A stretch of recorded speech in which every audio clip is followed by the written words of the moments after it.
Hey guys, welcome back phone mechanic channel. Before going to video, please subscribe our channel because you can get up to date phone knowledge from our channel.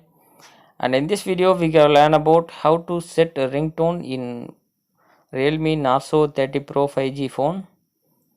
And here we go. First, open the setting on your mobile. Then open sound and vibration.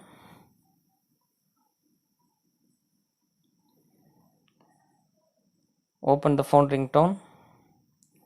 You can see a lot of ringtones and choose your favorite.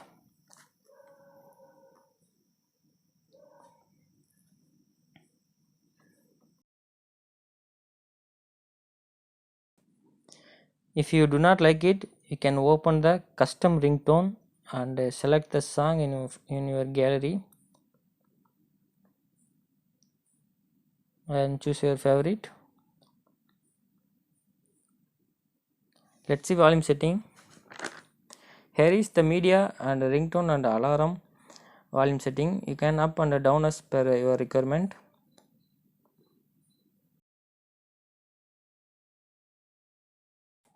You can adjust your volume up and down. And that's all friends. Thanks for watching. Please like, share, comment also. Thank you very much.